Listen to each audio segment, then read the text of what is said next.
Bom dia. Deuteronômio 23.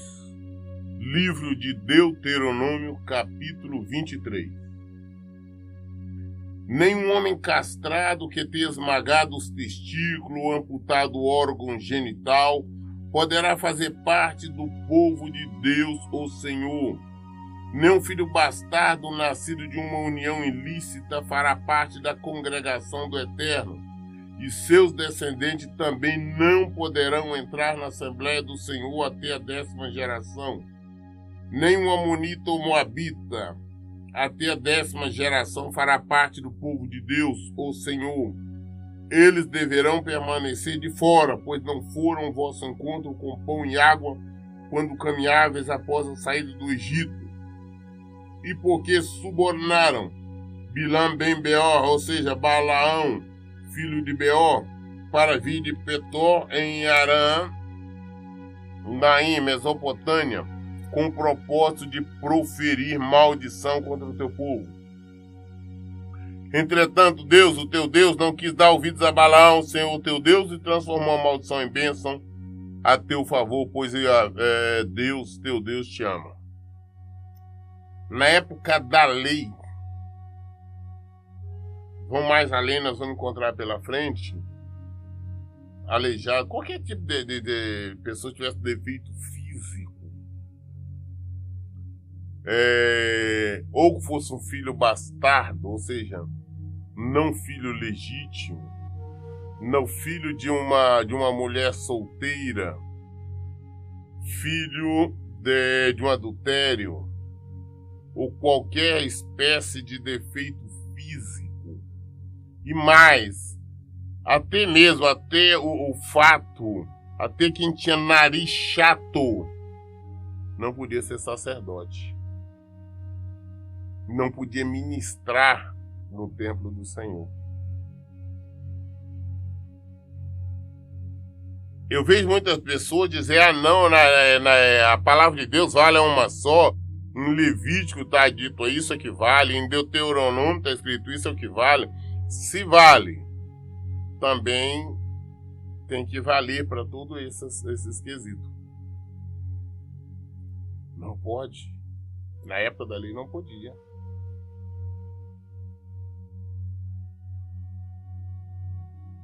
Portanto, enquanto viverem, jamais favoreçam, estabeleçam um tratado de amizade com esses povos pagãos. Contudo, não rejeita o edomita, pois esse é teu irmão.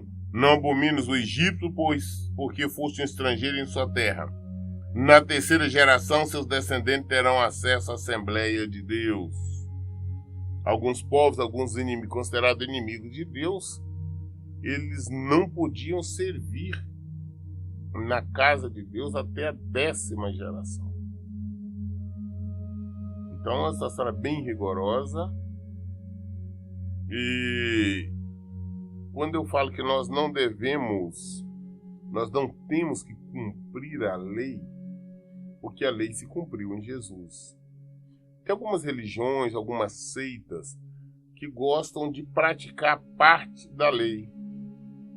Tem algumas, por exemplo, que querem guardar o sábado, tem uma questão em relação ao sangue, e uma série de outras coisas. Mas isso aí está no Antigo Testamento, está na lei. Então, se é para ver a lei, vão praticar ela por inteiro.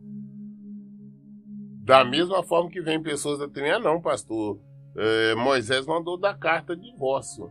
Mas é exatamente naquela situação, na época da lei. E Jesus lá explicou isso. Quando tiveres saídos para acampar contra os teus inimigos, procura guardar-te de todo o mal. Se um dos teus homens tornou-se cerimonialmente impuro por causa da perda de esperma, deverá sair do acampamento ao raiar do dia.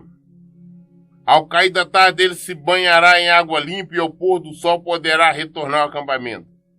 Deverás prover um lugar fora do arraial para as tuas necessidades fisiológicas.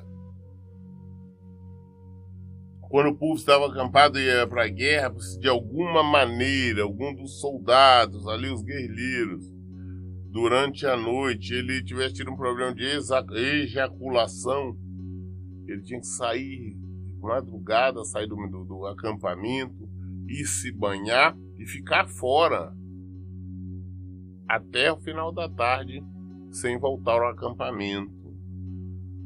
E Deus tinha essa preocupação toda, inclusive até com a referência, eu já tinha falado sobre isso antes, a questão das necessidades fisiológicas. Como não tinha banheiro público, naquela época, Deus determinou, falou, olha, fora do acampamento, as necessidades estão distantes, façam lá, abram o buraco, procurem tempo ser uma pazinha ali próximo para enterrar. Isso é uma questão de higiene, né, cuidados sanitários. Olha aqui, como parte do teu equipamento, tende também uma pá, e quando evacuares, faz um buraco e cobre totalmente as fezes. Porquanto o Senhor teu Deus caminha pelo acampamento a fim de te proteger e para entregar os inimigos em tuas mãos. Assim teu arraial deve ser santo, para que Deus não contemple a ti algo de inconveniente, por isso te volte as costas. Existia este cuidado, essa determinação de Deus. Olha, quando sair, você for evacuar, façam buracos, procure sempre ter uma pazinha, faça um buraco, enterre, cubra. E isso nos mostra o cuidado que Deus exige. Deus exige que nós tenhamos a nossa casa sempre limpa, organizada. Quando eu vou a alguma casa de alguma pessoa, irmão ou irmã, quando eu vejo, eu me deparo com sujeira, desorganização, eu sei que ali não tem a presença de Deus, porque Deus não habita no meio da sujeira, Deus não habita no meio da desorganização. Não adianta alguém falar que não, eu sou um crente, eu estou cheio de Deus, eu estou cheio disso, eu não tenho tempo. Você não tem tempo nem para estar com Deus. Existe uma obrigação, uma questão de higiene, uma questão de saúde. Nós devemos manter o nosso ambiente, nós vivemos de maneira limpa, organizada e também ventilada, é claro. Então, já naquela época, Deus exigia isso do povo. E ainda continua exigindo. Quando um escravo fugir do seu senhor e se refugiar em tua casa, não o entregues de volta ao seu dono. Permite-lhe viver em tua comunidade pelo tempo que lhe aprouver, e em qualquer cidade que ele escolher para morar. Não o oprimas. Nenhum filho de Israel, homem ou mulher, poderá entregar seu corpo à prostituição nos templos pagãos. Não trará salário de prostituta, nem dinheiro de cão à casa de Deus, teu Deus, a fim de pagar algum voto, porquanto Deus, o teu Deus, por ambos tem repugnância. Deus nunca aceitou prostituição ou concordância. Eu vi muita gente falar, não, prostituição é a profissão mais antiga do mundo, todo mundo sabe, Deus aceita. Não, Deus condena desde o início qualquer tipo de prostituição. E não adianta alguém falar, não, eu sou cristã, eu trabalho como prostituta, prostitutos, mas o que eu recebo eu devolvo o dízimo e a oferta. Não faça isso. Não faça isso, que está pecando cada vez mais. E quem recebe oferta ou dízimos de pessoas que está se prostituindo, está também se prostituindo junto. Algum tempo atrás eu vi um pastor de uma determinada igreja, determinada denominação. Ele tem um programa na televisão, esses programas de televisão na madrugada, e ele falando com uma prostituta, ela dizendo a situação, ele falou que ela deveria então dizimar do dinheiro dela. Essa prostituta, inclusive, está trabalhando na Europa. para nós ver os absurdos. Ou seja, estava incentivando a prática do pecado. Estava incentivando a prostituição. O erro, a rebeldia, a palavra de Deus. Prostituição não é permitido. Não é concordado. Deus não concorda em momento nenhum. Não importa qual seja. E vou mais além. Qualquer que seja o ato você esteja cometendo de maneira errada, contrária à palavra de Deus, você jamais pode trazer esse dízimo ou oferta na casa do Senhor. E se pastor estiver recebendo a dízimo de alguém sabendo que alguém é um ladrão, que é um traficante, que mexe com prostituição, qualquer coisa ilegal, estiver recebendo dízimo ou oferta dessas pessoas, primeiro está cometendo um crime. Está incentivando a prática de crimes. Segundo lugar, está se rebelando contra Deus. Terceiro, está incentivando a prática do pecado. Está errando frontalmente contra a palavra de Deus e também contra a lei dos homens. Não empreste ao teu irmão israelita cobrando juros, quer se trate de empréstimo de dinheiro, quer de alimentos, ou de qualquer outra coisa que possa render lucro financeiro. Entretanto, poderá fazer empréstimos cobrando juros do comerciante estrangeiro, mas não do teu irmão israelita, para que o Senhor teu Deus abençoe todo o empreendimento da tua boa mão na terra que está herdando para dela tomares posses. É uma outra coisa com referência à questão de juros. Eu tenho visto até pastores de igrejas bastante conhecidas e vários outros irmãozinhos, membros, emprestarem dinheiro, viver de agiotagem e praticar agiotagem dentro do próprio tempo, emprestando dinheiro para os irmãos necessitados e cobrando juros. Ah, não, porque tem um irmão ali que eu vou socorrer o irmão. Não está socorrendo, você está extorquindo, está roubando, está pecando.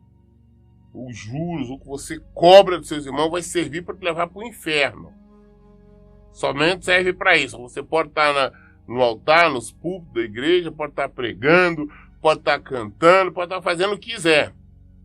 Mas se você está emprestando dinheiro para o povo, para os seus irmãos, cobrando juro, não importa que venha com a desculpa da atualização do dinheiro, você está errando feio. É a nossa função. Se nós temos algum irmão vem até nós pedir, é a nossa função ajudar, socorrer. Se algum irmão vem até mim pedir algum dinheiro emprestado, se eu tiver, eu vou emprestar ou vou dar. Mas jamais para eu cobrar juros. Quando fizeres uma promessa ao Senhor teu Deus, não tarde em cumpri-la, pois Deus, teu Deus, exige que um voto feito seja cumprido, e é pecado deixar de realizar aquilo que prometeu a ele. Algumas irmãs já vieram para mim e falaram: pastor, eu estava numa igreja lá, eu peguei um envelope e fiz um voto assim. Se você fez, você cumpra. Apesar que isso não é muito bem praticado hoje nos tempos, onde eu vejo, até pela insistência dos pregadores, eles constrangerem as pessoas a pegarem envelope para fazerem voto.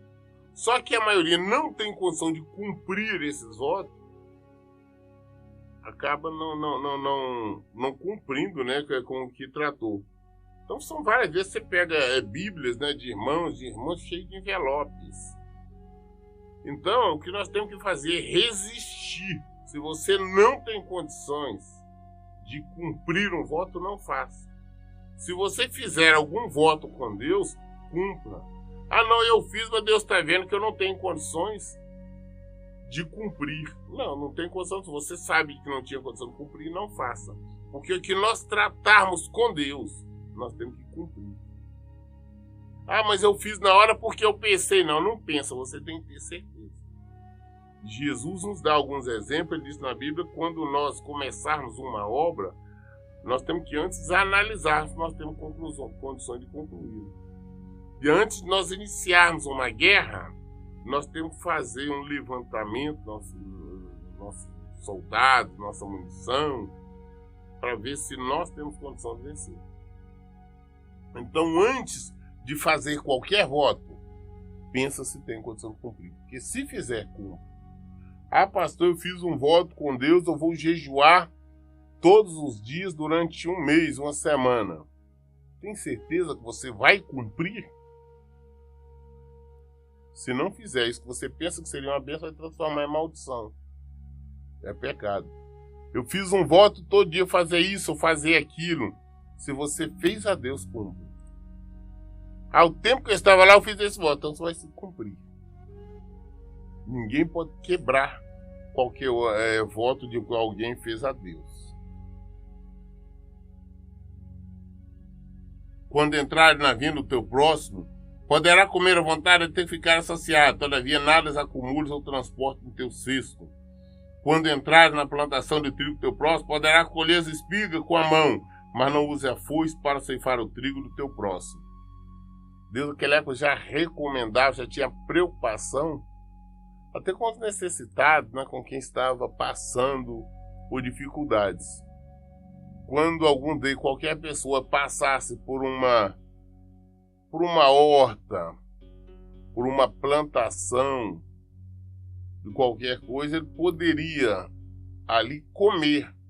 Ah, não, pegou um espiga de milho, comeu, ou de qualquer outra coisa. Mas não poderia levar uma bolsa, uma cesta para pegar para transportar. Aí sim seria considerado erro, até mesmo roubo. Mas passar a se alimentar, independente de quem quer que fosse a plantação ali, as pessoas tinham condições poderiam passar a se alimentar. Deuteronômio capítulo 24. Deuteronômio 24. Quando o homem tiver esposado uma mulher e formalizado o matrimônio, mas pouco tempo depois descobrir nela algo que ele reprove, e por isso deixar de querê-la como esposa, ele poderá dar à sua mulher uma certidão de divórcio e mandá-la embora. É interessante esse versículo, é muito citado por algumas pessoas que querem justificar o adultério continuado, a separação, o divórcio, o segundo, o terceiro ou quarto casamento. Também tem muitos que dizem, não, naquela época não existia casamento. Claro que existia casamento. Não, esses meninos ficavam juntos. Mentira, você está mentindo. Vai ler, vai meditar na palavra, vai conhecer as escrituras. Existia sim. Como nós estamos vendo aqui no início do capítulo 24, no versículo 1. Diz assim, quando um homem tiver esposado uma mulher e formalizado o matrimônio, mas pouco tempo depois descobrir nela algo que ele reprove, por isso deixar de querê-la como esposa, ele poderá dar à sua mulher uma certidão de divórcio e mandar embora. Moisés determinou então que se o homem casou, mas no decorrer do casamento ele encontrou coisas, mania, hábito, qualquer coisa na mulher, na esposa, que ele não concordou, não gostou. Então dava-se a carta de divórcio, na época de Moisés. Dava-se a carta de divórcio e a despedia. Interessante porque as pessoas são tão maldosas, né? Que querem simplesmente satisfazer o seu ego, sua vontade, sua necessidade. Porque se não existisse casamento, não tinha necessidade de ter carta de divórcio. Da mesma forma que nós lemos no versículo 1 que tinha que ser formalizado o casamento, também tinha que ser formalizado o divórcio.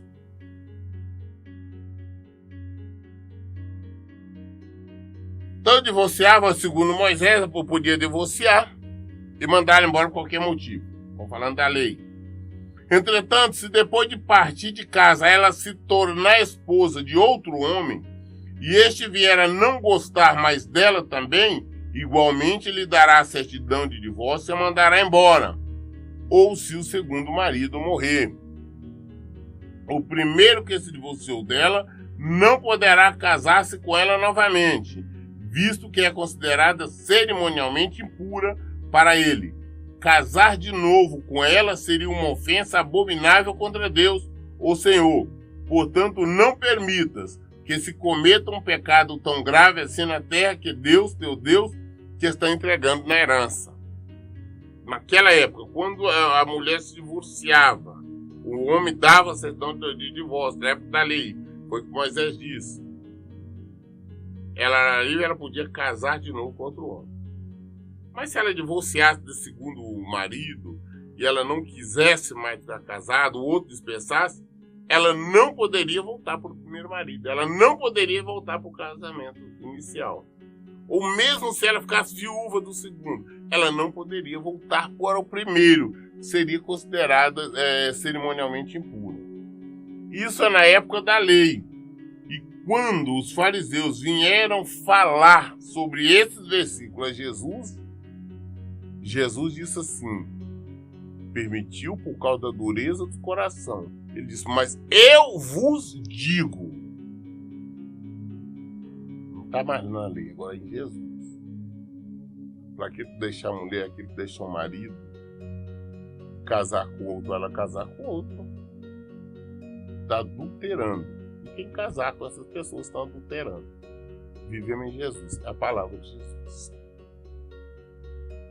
Quando o homem for recém-casado, não deverá ir para a guerra, nem será requisitado para qualquer compromisso público. Ele poderá ficar em casa de licença por 1 ano, livre para fazer feliz a mulher com quem se casou. Naquela época, quando se casava, então durante 1 ano, ele não ia para a guerra, ele não ia para nada, ele podia ficar em casa para viver amando a esposa durante 1 ano. Nós observamos que isso é totalmente contrário hoje a nós. Ninguém consegue. Hoje, principalmente, as pessoas estão casando num dia, no dia seguinte, eles têm que trabalhar. Tem que se manter, tem que sustentar, tem mais responsabilidade. E nessa época podia ficar 1 ano. Não deveria participar de nenhum serviço público, absolutamente nada, durante 1 ano. Não tomarás como penhor as 2 pedras de moinho, nem mesmo apenas as pedras de cima como garantia de uma dívida, pois isso seria tomar como garantia o meio de vida do devedor.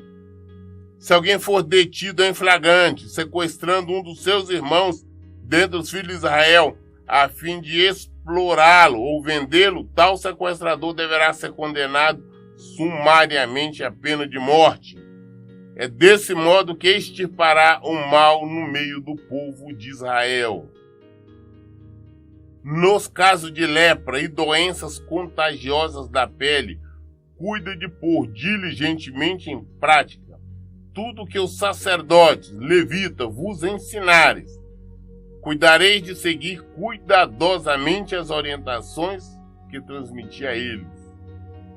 Lembra-te do que Deus, teu Deus, fez a Miriam no caminho logo depois que saísse do Egito. Quando fizeres qualquer espécie de empréstimo ao teu próximo, não entrará em sua casa para tirar o que ele lhe oferecer como penhor. Ficarás do lado de fora e a pessoa a quem fizer seu empréstimo virá para fora trazer-te o penhor. Se for uma pessoa pobre, porém não irás dormir conservando o seu penhor. E ao pôr do sol deverá devolver sem falta o penhor, para que ele possa conciliar seu sono sob as suas cobertas, e com gratidão te abençoe. E quanto a isso, será considerado um ato de justiça por parte do Senhor teu Deus. Então, naquela época, até empréstimos, quando bens valiosos como roupa, cobertas, depois se emprestasse aquilo ali, fosse a garantia, então a pessoa, você não poderia, se você está emprestando dinheiro para alguém, você não poderia entrar dentro da casa da pessoa para pegar aquele bem que está penhorando. E também, mesmo que você penhorou, a pessoa não te pagou hoje, mesmo no final da tarde você tinha que devolver para a pessoa passar a noite e no dia seguinte novamente viesse para as suas mãos. eram algumas determinações na lei daquela época. Não oprimas um assalariado, pobre e necessitado, seja ele dos teus irmãos ou um estrangeiro que mora em sua terra, em tua cidade. Tu lhe pagarás o salário a cada dia antes que o sol se ponha, porque ele é pobre e disso depende a sua vida. Desse modo ele não clamará a Deus contra ti e a ti não haverá pecado. Então, assalariado, aquelas pessoas que trabalhavam, o dia tinha que receber diariamente. O pagamento não era semanal, não era mensal. Era uma determinação, porque as pessoas necessitavam, não tinham o que comer, tinha que ter todo dia teu dinheiro para comprar as coisas para comer. Então existia a determinação. Todos os dias a pessoa trabalhou, tinha que receber. Os pais jamais deverão ser mortos em lugar dos filhos, nem os filhos em lugar dos pais. Cada um cumprirá a sua pena e morrerá se for necessário por seu próprio pecado. Não existia esse negócio, não, fulano errou, o pai vai pagar, fulano errou, o filho que vai pagar. Não, cada um é responsável pelos seus atos, cada um é responsável pelos seus pecados e pelas suas falhas diante de Deus e dos homens. Não perverterá o direito do estrangeiro e do órfão, nem tomarás como penhor a roupa da viúva. Recorda que foste escravos na terra do Egito, e que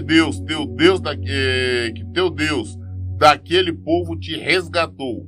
E por esse motivo que eu te ordeno agir deste modo. Quando estiveres ceifando a colheita em teu campo, e esquecer um feixe, não retorne para pegá-lo. Permite que ele seja encontrado pelo estrangeiro, pelo órfão e pela viúva, a fim de que dessa maneira o Senhor teu Deus os abençoe, bem como a ti em todo o trabalho das tuas mãos. Durante a colheita das azeitonas, depois que sacudirem as oliveiras, não volte a pegar as azeitonas que ficaram nas árvores. Deixa para os estrangeiros, para os órfãos, para as viúvas. Faça somente uma colheita de uvas nas tuas plantações. As uvas que ficarem nos ramos da videira devem ser deixadas para os estrangeiros, para os órfãos e para as viúvas. Recorda que foste escravo na terra do Egito, e por este motivo que eu te ordeno agir deste modo. Quando Deus está dando orientações, quando eles assumissem a herança, a terra deles, tivesse o cuidado, tivesse plantado na época das colheitas, sempre não ter a preocupação de colher tudo, mas deixar alguma coisa para que as pessoas órfãos, as viúvas, os estrangeiros, que viessem fora, pudessem passar, apanhar, ter o que se alimentar. Não, ele estava colhendo, teve um feixe, uma saca de algum alimento que ficou para trás. Deus falou, não volta para pegar, não, deixa que seja encontrado, seja achado ali por aquelas pessoas que vêm atrás ali, rebuscando tudo ali. Era uma preocupação de Deus com os necessitados, com as pessoas órfãs, aquele jovem órfão, com as viúvas, que não tinha quem cuidasse delas, com os estrangeiros, com todo esse povo. Isto era na época da lei, isto era mandamento do Senhor. Nós estamos falando da época da lei. E Jesus deixou bem claro que maldito todo aquele que não cumprir a lei por inteiro. Então hoje, quando eu vejo pessoas querendo falar que está cumprindo, é isso, não, eu guardo o sábado, eu faço isso, eu faço aquilo, não, tem que fazer tudo. Tem que agir de toda maneira. E a própria Bíblia nos diz que era impossível alguém cumprir a lei por inteiro. Um cumpriu a lei por inteiro, foi Jesus. A lei se cumpriu em Jesus. Nós hoje vivemos em Jesus. Nós hoje vivemos na graça. Nós lemos hoje Deuteronômio até o capítulo 20, concluímos o capítulo 24. Amanhã nós vamos estar iniciando o 25, querendo Deus, sendo a vontade do Senhor. As respostas, o entendimento, o conhecimento, tudo nós adquirimos na palavra de Deus. Por isso que eu sempre digo, leiam e pratiquem a Bíblia. Que Deus abençoe.